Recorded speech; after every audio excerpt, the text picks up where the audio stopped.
Oh yeah, what's going on, GameLeapers? In today's video, we're going to be talking about the 3 best champions for each role in 12.10, and these of course are predictions because next patch, it's going to be kind of unpredictable, but hopefully these are accurate, and I'd love to know what you guys think down in the comment section. But in today's video, yes, the 3 best champs each role. If you want to master any of these champions, guys, or any of the roles, make sure you check out the links down below to our website because we upload exclusive videos that are original, they're fresh, they're made by the best challenger players and coaches in the world, so check out those links down below and let's get into the video. Now let's start by talking about the support role first, and because of the changes next patch, Enchantresses in my opinion are going to be very OP because they're the best scaling supports in the game. So a champion like Nami, for example, is definitely one you have to consider. She's number 3, and because of Lucian's strength that will continue in 12.10, because he now has extra scaling in the AD per level and also in his Vigilance passive, with Nami, it's just the best combination in the bot lane. So Nami's number 3. Now number 2, we have 2 champions. These are just very similar, that's why they're together.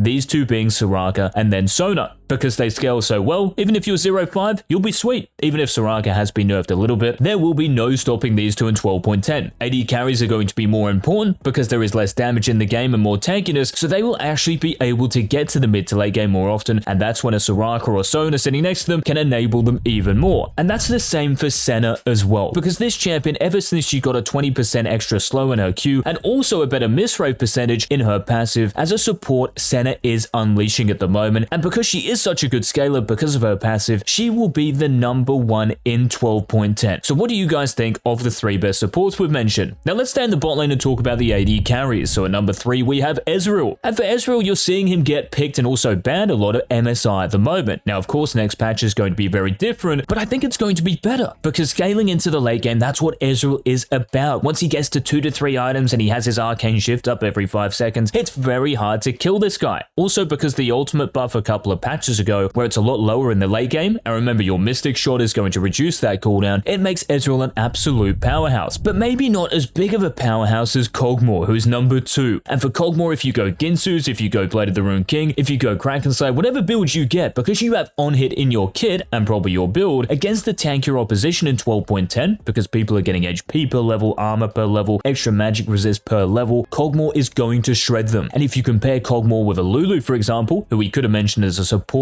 in the late game, this little worm will be more important than Baron. That's how good he's going to be. But he is beaten to the number 1 position kind of for similar reasons, because for Vayne, the on-hit from your items if you decide to go Krakenslayer or Ginsu's, and also the true damage in your Silver Bolts, how can we not put Vayne in this countdown? Also with Lethal Tempo, it will be easier to get to max stacks because you'll be dying less. The Rift will be a lot less scary for all of these AD carries next patch, so if you are running Lethal Tempo or Conqueror, you are going to have a lot more fun. Allegedly. Now let's move into the solo roles and let's start with the mid lane. And coming in at number 3, we're continuing this late game theme, and we have to mention Kayle. Because for Kayle next patch, when your armor per level is going up, when your magic resist per level is going up, this is going to allow you to survive the laning phase and get to level 11, level 16, which is when your passive activates, and by that point you'll have Nash's 2, Riftmaker, Deathcap, whatever it is you're building, the champion is going to be arguably unstoppable. So Kayle is number 3. But number 2, kind of similar to Kayle, but a champion with a much better laning phase, this is Azir. Now of course you still have to be careful blind picking Azir, because there are champions out there who do very well against you. So Fizz for example, Katarina, so we do have to be a little bit careful. But compared to Kayle, Azir's laning phase, because of the pushing power you have, it's a lot more secure, and because of the extra resistances you're getting and the extra HP, you should be able to hit the mid to late game, not free of charge, but a lot more often. And Azir at the moment, ever since those buffs came in a couple of patches ago, he's really been killing it, especially in higher relos where people know how to play the Emperor Shurima, so it will be a very juicy patch for Azir, who in my opinion will probably get picked and banned in pro play every single game. But these 2 champions, Azir and Kayle, are beaten to the number 1 position for the mid lane in 12.10 by none other than Veigar, who just has better scaling because of his Q stacking, and because this is accelerated because of those changes that came in a while ago to Veigar, 12.10 just screams Veigar. Like if you guys don't pick him up, if you are a mid laner, unless he gets nerfed, you have to learn this champion. He is going to be unreal, and he works in so many game games, if not every solo queue game, because lots of people pick melee, close range champions, assassins, and that's when Veigar has a lot of agency and a lot of threat. And the best thing is you don't even really need that much damage, because the real power of Veigar comes in his event horizon, which is why you're still going to max this second to get the cooldown down at around level 12, level 13. So Veigar is number 1. So what do you guys think? The 3 best AD carries, the 3 best mid laners? Are we kind of accurate? Now while you're answering that, let's head into the jungle and talk about the 3 best junglers for 12.10. And starting us off, we've got to talk about Zac here, because Zac getting extra HP next patch per level and getting more resistances, and just the game in general becoming a little more protracted, a little more drawn out into the mid to late game. Perfect for Zac. The early game invades, they might be a little scary, but your durability is just better now. So this will allow you to get to level 3, to get to level 6, to get to level 11, etc., and to get your major items. And Zac is just one of those champions who's always going to be good. That's the great thing about him. So Zac fills in the number 3 position, but beating him to number 2, this is a champion a bit similar to Vayne and Kog'Maw in terms of the on-hit and DPS, and this is Master Yi. And Master Yi with Kraken Slayer, Ginsu's, whatever it is you build, honestly, you could probably get away with building Tank Master Yi. He's going to be nuts. With lethal tempo, the damage per second you're going to deal, it's going to be off chops, and because you're going to be tanker as well, it means the likelihood of one-shotting you, because Master Yi, you do feel a little bit like a glass cannon sometimes. This is just going to allow you to get more auto attacks, more Qs off. It's going to be a nightmare to deal with in 12.10. But the best jungler of 12.10, guys, this is like the ultimate sustain, ultimate unkillable champion. This is Red Kayn. So for those Rast fans out there, you are going to have a field day on this champion. The extra tankiness in the game is perfect for Red Kayn, and also with Red Smite and then Conqueror, more importantly, you could even say that Red Kayn is going to be the scariest champion on the Rift, and I would not have a problem with it, because he just sounds so broken. Even if some of the sustain items are getting nerfed a little bit, so Gore Drinker, Death Stance, does this really matter for a Conqueror champion and Red Kayn specifically? Definitely not. So Red Kayn is the number 1 jungler for 12.10. That's what we predict. Now, of course, the last role we have to talk about, guys, is the top lane. And coming in at number 3, we have another Conqueror champion. Well, you can go Grasp with the Undying in some matchups, but this is Fiora. And because of the true damage in your vitals, Fiora is going to love it. She's one of these champions who is such a good counter to so many champs in the top lane, and she's banned a lot as well in every single elo. And in 12.10, she might be even stronger than she already is in 12.9. So watch out for Fiora next patch. Now, another champion you're going to have to watch out for in the top lane, this is Swain, who Riot recently updated. And for Swain in 12.10, I think you're going to be even better, because with the HPs going up of every single champion, Leandra's Anguish, which is probably your best mythic item, the value this is going to have is going to be kind of nuts. And because of the changes to Swain a couple of patches ago, so your damages are just up generally, you can afford to go a little bit tanky. This is why Swain in the top lane has been killing it, because he has like a 52% win rate overall, and in higher reloads this just keeps climbing. And because you can build Rylai's Crystal Scepter after this, you can get steel caps, you don't need all the damage in the world. You're going to be tanky, you're going to deal damage, and you're going to be very hard to kill. Grievous wounds, the effectiveness of this is also going down by 10%. So Swain beats Fiora to number 2, but the number 1 top laner, guys, in the game for 12.10. And if we just think about Master Yi and Vayne and Kog'Maw, you can probably get it when I mention these champions, because this top laner is of a similar ilk. He loves dealing on hit damage, he is attack speed based. This, of course, is Jax. So whether you're going Conqueror or Lethal Tempo on Jax, whether you're rushing or building Blade of the Rune King as a second item, with Divine Sundra, this champion just has it all. And it sounds like such a juicy patch. Divine Sundra dealing more damage based off the opponent's HP because of the Spellblade passive. That's going to be insane. Once you get Blade of the Rune King, the tankier enemy champions in 12.10, they're arguably going to be more killable than they were before. And because Lethal Tempo, you'll be tankier, it should be really easy to get to max stacks, especially when you synergize this with the attack speed in Jax's passive. So Jax is the number 1 top laner, guys, for 12.10. Let me know your thoughts on any of the roles, any of the 3 best champions we mentioned. I'd love to hear your thoughts. And if you do want these videos to continue, make sure you leave a like down below, hit that subscribe button so you don't miss any of our future uploads on Season 12. And until tomorrow's one, this has been Coachy. Peace.